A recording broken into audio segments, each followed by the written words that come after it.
10, 9, 8, 7. Back Autobots, Decepticons, and everything in between to another episode of Fixing Transformers. And in today's video, we're going to take a look at protoform misconceptions. So without further ado, let's jump right in. Now, protoforms are just a skeletal form of every Cybertronian. This is not to be confused with a Cybertronian's developed structure, which I'll get into later. Protoforms are capable of transforming into a transition form, a armored, cometary shape capable of interstellar travel. Upon landing on a new world and transforming back into a protoform, the transformer immediately begins trans-scanning for a new alternate form to adopt. Now, there are two main sets of protoforms, Autobot and Decepticon protoforms, with the ones on the Decepticon side having several variants which I'll get into later. Now, not all Transformers start off as protoforms. Some were born as hatchlings while others were pre-built into their developed structures, since a Transformer can either be born as we saw with the hatchlings,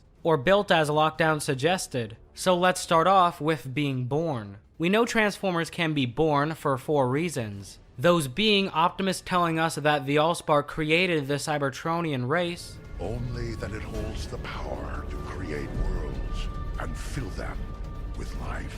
That is how our race was born. Lockdown's line in Age of Extinction, where do you think you came from?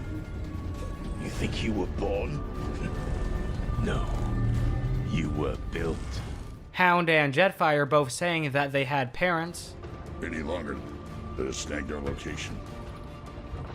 You're a hell of a father, Cade, don't forget it.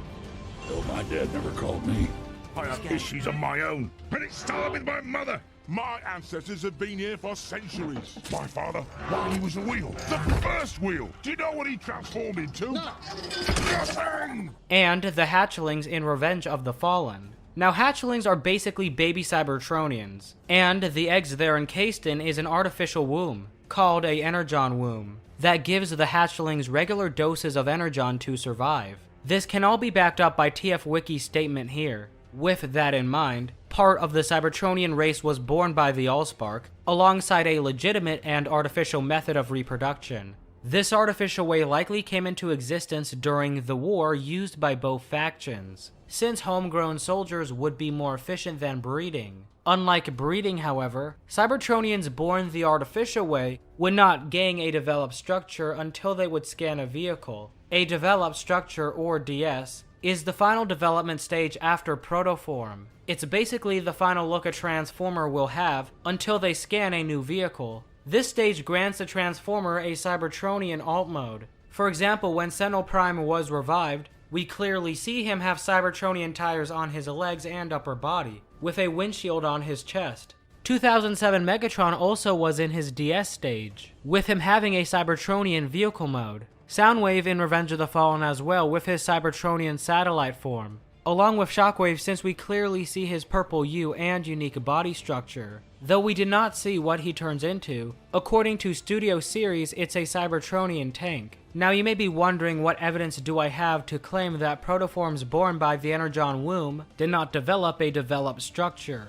Well, I have 3 reasons. First off, all the protoforms that we saw throughout the films never developed out of their protoform stage, unless they scanned a vehicle, like the Silverado protoform, police cruiser protoform, garbage truck protoform, and the one protoform launching a pillar. Second, each variant's color scheme is all uniform, though from time to time some hatchlings can appear green and white. The cause of this is unknown, and it seems to affect a Cybertronian throughout its life, since it affected the garbage truck protoform, who is likely Onslaught. Instead of being gray like the rest, he's green and white just like those hatchlings. Though this color scheme could be due to him having a Cybertronian vehicle form, we don't see any parts to indicate that. So I would have to say that he suffered from the same thing those hatchlings had. But my third and final reason on why artificially born protoforms do not have a DS is because they need to ride around in vehicles as a means of transport. If you remember, not having a DS means not having a Cybertronian vehicle mode. So to counteract this, the cons would need to construct fighter ships along with motherships to house those fighter ships for their protoforms. This is further backed up since there's a variant of Decepticon protoform that's dedicated to managing the mothership, those being the Mothership Crew protoforms, and their unique design only shows up on the mothership. One even puts their arms up to signal a incoming fighter. This can explain why the majority of Decepticon protoforms decided not to scan alt modes, since they preferred and were accustomed to using fighter ships instead of a traditional vehicle mode. So with that said, if these protoforms did indeed have a Cybertronian vehicle form, then there would be no need for the ships. Even when Bumblebee was asked if he could fly one, he said so, since there would be no need for him to fly one besides testing purposes, since he already had a functioning Cybertronian vehicle form, like all the other Cybertronians that were naturally born. Now let's move on